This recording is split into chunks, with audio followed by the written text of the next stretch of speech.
আজও গোসল দেওয়া হচ্ছে যখন, দেখা যাচ্ছে পিঠের পিছনের অংশটা পুরো জ্বলে আছে, কষ্ট বলতে কিছু নেই, হাড় আর হাড্ডি।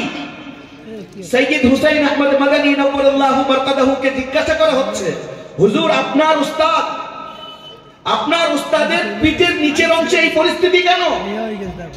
শেখুল ইসলাম রহমতুল্লাহ আলাইহি তখন কাঁদছেন। শেখুল ইসলামকে আমরা অনেকে জানি, অনেকে জানি না। যারা জানি না, শুনেনি, ইনি আল্লাহ রসুলের বংশধর। প্রথম বৈশিষ্ট্যকে এটা মাথায় রাখি। যিনি আজকে এসেছেন আমাদের হযরত, উনি আল্লাহ রসুলের বংশধর, সৈয়দ বংশের মানুষ। আর নবী করিম সাল্লাল্লাহু আলাইহি ওয়াসাল্লামের স্পষ্ট হাদিস, স্পষ্ট কথা, সাদাতদের সঙ্গে তাদের মুহাব্বত অন্তরে রাখা এটা আমাদের জন্য জরুরি। সাদাত বলে সৈয়দদেরকে, তাদের মুহাব্বত অন্তরে রাখতে হবে, তাদের ভালোবাসতে হবে। আল্লাহ রাসূল সাল্লাল্লাহু আলাইহি ওয়াসাল্লামের স্পষ্ট হাদিস আছে মিশকাতের মধ্যে। যাই হোক, যেটা আমি বলতে যাচ্ছি, হযরতে সৈয়দ হুসাইন আহমদ মাদানী 1 নম্বর রাহমাতুল্লাহ আলাইহি, তিনি 1 নম্বর কি ছিলেন? সৈয়দ। আল্লাহ রাসূলের রওজার পাশে বসে 17 বছর তিনি হাদিস পড়িয়েছেন। কোথায়? মদিনা শরীফে বসে তিনি 17 বছর হাদিস পড়িয়েছেন। ওনাকে জিজ্ঞাসা করা হচ্ছে, আর উনি আবার দারুল দেওবন্দের শেখুল হাদিস ছিলেন। ওনাকে জিজ্ঞাসা করা হচ্ছে, হুজুর আপনার উস্তাদের এই পরিস্থিতি কেন? ইন্তেকালের পরে আমরা গোসল দিচ্ছি তো পিছনের অংশে, পিঠের পিছনের দিকে লক্ষ্য করছি শুধু হাড় আর হাড্ডি, কারণটা কি? শেখুল ইসলাম তখন কাঁদছেন, বলছেন আমার উস্তাদ আমাকে মানা করেছিলেন যে বাবু কাউকে বলবে না। আজ তিনি দুনিয়াতে নেই, আমি বলছি, ইংরেজরা ওনাকে নিয়ে যেত আর লোহা গরম করে ওনাকে ছেঁক দিত, ওই বুড়ো মানুষটাকে গোশত কেটে কেটে করত। ওনাকে শুধু একটা কথা বলা হয়েছিল যে বাস মাহমুদ একটা কথা বলো যে ইংরেজরা আমাদের বিরোধী না, আমাদের আপন। হযরত শেখুল হিন্দ মাওলানা মাহমুদুল হাসান রহমাতুল্লাহ আলাইহি তিনি বলছেন, আমি এখনো বেঁচে আছি, আমি মারা যাওয়ার পরে যদি আমার লাশ থেকে কোনো আওয়াজ আসে, সেটা এটাই আসবে যে ইংরেজদের বিরুদ্ধে যুদ্ধ করা প্রত্যেকের জন্য ফরজ। এইরকম ভাবে তারা জীবন দিয়েছেন দেশকে স্বাধীন করার জন্য। দেশ স্বাধীন হয়েছে 15ই আগস্ট। এর পিছনে অবদান কি? 1962-তে চায়নার বিরুদ্ধে যুদ্ধ হয়েছিল ভারতের সঙ্গে চায়না। ভারতের ইতিহাসে সবচেয়ে বেশি যদি ভারত সরকারকে কেউ দান দিয়ে থাকে, তার নাম হলো মীর উসমান আলী, যার নামে হায়দ্রাবাদে ইউনিভার্সিটি আছে, উসমানিয়া ইউনিভার্সিটি। কতটা দান করেছিলেন জানেন? আজও পর্যন্ত রেকর্ড কেউ ভাঙতে পারেনি। ভারত সরকারের হাতে পয়সা নেই, চায়নার বিরুদ্ধে যুদ্ধ করতে হবে। মীর উসমান আলী, যিনি হায়দ্রাবাদের নবাব ছিলেন, তিনি তখন 500 টন সোনা দিয়েছিলেন। 500 টন সোনার দাম কি? টন কত হয় এবার আপনারা হিসাব করে করে দেখে নেন।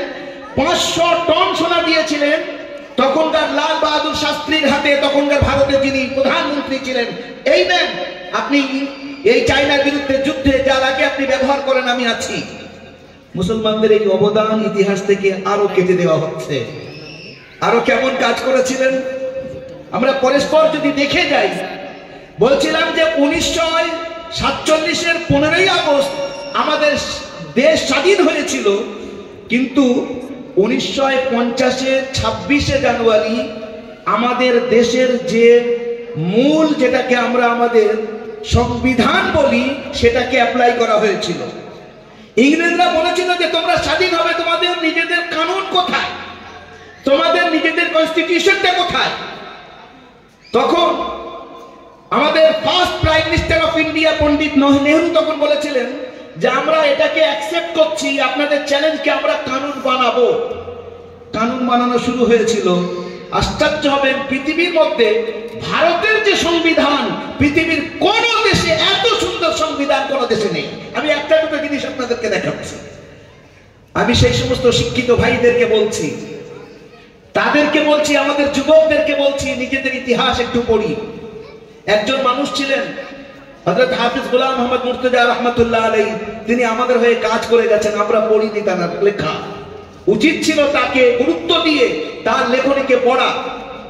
যে কাজ তিনি করে গিয়েছেন শুধু এখানে না, আল্লাহ পাক যেখানে আমরা নিয়ে যাচ্ছে সেখানে তার ব্যাপারে শুনছি, আর আমি পড়েছি তার কিতাব, যে তিনি একা যে কাজগুলো করে গিয়েছেন আমাদের পুরো জামাত মিলে করতে পারতো না, কিন্তু সেগুলো আমাদের পড়া উচিত ছিল। যাই হোক, যে কথাটা বলছি, যে ভারত স্বাধীন হওয়ার এই যে 15ই আগস্টের পরে 26শে জানুয়ারি এই দিনে আমাদের এই কানুনটা আমাদের ভারতে অ্যাপ্লাই করা হয়েছে, আমাদের সংবিধানটা অ্যাপ্লাই করা হয়েছে। এই সংবিধান নেওয়া হয়েছে কোথায় থেকে? পুরো বিশ্বের যত সংবিধান আছে সমস্ত মেন সংবিধানগুলো তারা সামনে রেখেছিলেন। Doctor B R. আম্বেদকর, যাকে আমরা বলি ভীমরাও আম্বেদকর, তার সঙ্গে মৌলানা হিফজুর রহমান সিওহারবি রহমতুল্লাহ আলাইহি, মৌলানা হযরত মুহানি রহমতুল্লাহ আলাইহি, এইরকম ডক্টর কে.এম. মুন্সি, এনাদের থেকে শুরু করে অনেক ব্যক্তি ছিলেন। কতজন ছিলেন? 290 জন। 290 জন। এনাদের একটা টিম, তার মধ্যে মূল যিনি ছিলেন doctor B R. Ambedkar, K M. Munshi, Maulana Hifzur Rahman, Maulana Hasrat Mohani রাহিমাহুমুল্লাহ। কিন্তু আপনি খুঁজে বার করেন মৌলানা আজাদ, কারোর নাম খুঁজে পাবেন না মৌলানা আজাদ ছাড়া, সব এদিক ওদিক করে দেওয়া হয়েছে।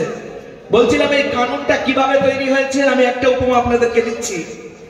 যারা নবী করিম সাল্লাল্লাহু আলাইহি ওয়াসাল্লামের জীবনী আমরা পড়েছি, আল্লাহ রাসূলের জীবনীর মধ্যে একটা দিক আছে, তার নাম হলো মদিনার সনদ। তার প্রায় 47টা ক খ গ দিয়ে বা ওয়া দিয়ে তার 47টা পদ্ধতি আছে বা 47টা রুল আছে। তার মধ্যে থেকে একটা নিয়ম হলো এটা, হুজুরে করিম সাল্লাল্লাহু আলাইহি ওয়াসাল্লাম যখন মক্কা থেকে মদিনায় যান, যাওয়ার পরে উনি ইহুদিদেরকে ডাকলেন, পৌত্তলিকদেরকে ডাকলেন, মুসলমানরা তো সঙ্গে আছে, মদিনায় যত রকম ধর্মের মানুষ ছিল তাদেরকে ডাকলেন।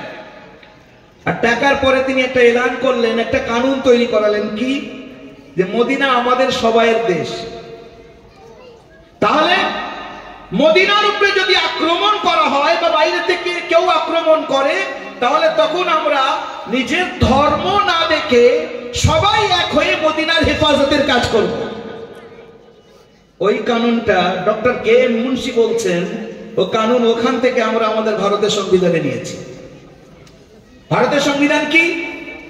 যত লম্বা আমরা পড়ি ওটাকে 2 বছর প্রায় 9 মাস, 2 বছর 9 মাস ধরে ওই সংবিধান তারা রচনা করেছেন। তার মধ্যে থেকে একটা এটা, ভারতবর্ষের মধ্যে কোন ধর্মকে খেয়াল করা হবে না যে উনি ওই ধর্মের কারণে ওনার প্রাধান্য দেওয়া হবে, এমন কোনো কথা না। এখানে হিন্দু, মুসলমান, জৈন, খ্রিস্টান, এখানে গরিব ধনী সবার সমান অধিকার থাকবে। এই কথাটা যদি আমরা নবী করিম সাল্লাল্লাহু আলাইহি ওয়াসাল্লামের ভাষণের মধ্যে, তার বক্তব্যের মধ্যে শুনি, তাহলে পরিষ্কার পাবো, লা ফাওকা লি আরাবিয়্যিন আলা আজমি ওয়ালা লি আসওয়াদ আলা আবিয়াদ ওয়ালাকিন আকরামাকুম ইনদাল্লাহি আতকাকুম। কোন ধনী গরিবের মধ্যে পার্থক্য নেই, কোন বড় লোক আর তার থেকে যে একেবারে দারিদ্রের মধ্যে কোনো পার্থক্য থাকবে না, দেখতে সুন্দর আর কালোর মধ্যে পার্থক্য থাকবে না। মুহাম্মদ রাসূলুল্লাহ শিখিয়ে দিয়েছেন পার্থক্য একটা জিনিসের দ্বারাই হবে, কার অন্তরে কতটা খোদা ভীতি আছে। যে যতটা বেশি তাকওয়া যার মধ্যে রাখবে, সে আল্লাহর কাছে ততটা প্রিয় হবে। এটা ওখান থেকে নেওয়া হয়েছে। ব্রাদার ইসলাম, সেই কানুনের দ্বারাই আজ আমাদের ভারত চলছে। কিন্তু কিছু লোক আছে যাদের সেটা সহ্য হয়নি, যারা দীর্ঘদিন পর্যন্ত নিজেদের অফিসে ভারতের পতাকা পর্যন্ত টাঙায়নি, যাদের স্বাধীনতা সংগ্রামের পিছনে কোনো অবদান ছিল না, যারা জেলে বসে বসে শুধু ইংরেজদের কাছে মাফি নামার চিঠি লিখেছে যে আমাকে মাফ করা হোক, আমরা বাইরে গিয়ে বা আমি বাইরে গিয়ে আপনাদের সাপোর্ট করবো। আমি এখানে নাম বলছি না কারণ, যারা বোঝার তারা বুঝে নেবেন। তারা বর্তমানে নেতৃত্ব দিচ্ছে আর তারা আপ্রাণ চেষ্টা করছে যে ভারতের স্বাধীন করার পিছনে মুসলমানদের কোনো অবদান নেই। অথচ এটা হিসেবের কথা, বাপের হাতের জিনিস যদি চলে যায় তাহলে ছেলে আগে গিয়ে লড়াই করবে। ইংরেজদের আসার আগে ভারতবর্ষে যারা নেতৃত্ব দিচ্ছিলেন তারা হলো মোগলরা। তাহলে মোগলদের হাতে, মুসলমানদের হাত থেকে যখন চলে গেছে, সবচেয়ে বেশি কষ্ট তো এদের হবে, এরা এগিয়ে যাবে, সেইটাই করেছিল। কিন্তু সেটাকে এরা মান্যতা দিচ্ছে না। আমার কথা মনে পড়ে যাচ্ছে বাহাদুর শাহ জফর মরহুমের, বাহাদুর শাহ শাহজাফর আপনারা জানেন মুঘল সাম্রাজ্যের শেষ সম্রাট শাহ আলমের আগে আগে ওনাকে বন্দী করে দিয়েছিল। ওনাকে বন্দী করে দিতে আমি কথা শেষ করে দিচ্ছি। আমাদের মুফতি সাহেব এসছেন, মুফতি আমিনুদ্দিন সাহেব আপনারা জানেন মৃত্যুর পথের পথিক ছিলেন উনি, জানেন অনেকে। লিভারটা ওনাকে কেটে ওনার সন্তানের লিভার তাতে লাগানো হয়েছে, প্রায় 40 লক্ষ টাকা খরচা করে আল্লাহ পাক সেই জায়গা থেকে ফিরিয়ে নিয়ে এসেছেন। জি, বড় কাজের মানুষ। ওনার কথা আপনারা শুনবেন, আমি শুধু একটুকু কথা বলে কথা শেষ করে দিচ্ছি যে বাহাদুর শাহ জাফরের সামনে নাস্তা পেশ করা হয়েছে সকালবেলা। কোথায়? রেঙ্গুনে কেল্লার মধ্যে উনি বন্দী। কি রাখা হচ্ছে নাস্তায়? ওনাকে বলা হচ্ছে খুলে দেখেন, তো দেখছেন সামনে 3টে বাচ্চা, নিজের ছেলে নাতির কাটা মাথা সেখানে রাখা আছে। কোন বাপের সামনে তার বাচ্চাদের কাটা মাথা নাস্তায় দেওয়া যায়? এরা কি মানুষ না অন্য কিছু? বাহাদুর শাহ জাফর একজন কবি ছিলেন, বলছেন কহ দো ইন হসরতোं से कहीं और जा बसे इतनी जगह नहीं है दिले दागदार में कितना है बदनसीब सफर दफन के लिए 2 गज जमीन भी मिल न सकी कुए यार में। উনি বলেছিলেন আমার শেষ ইচ্ছা ভারতে আমার মাটি দাও, তাও দেয়নি। তাকে সেখানে মাটি দেওয়া হয়েছে। পরে যখন দেশ স্বাধীন হয়, বাহাদুর শাহ জাফরের ইচ্ছা জওহরলাল নেহরু যখন জানতে পারেন তো ওনার লাশ ওখান থেকে আনতে চেয়েছিলেন।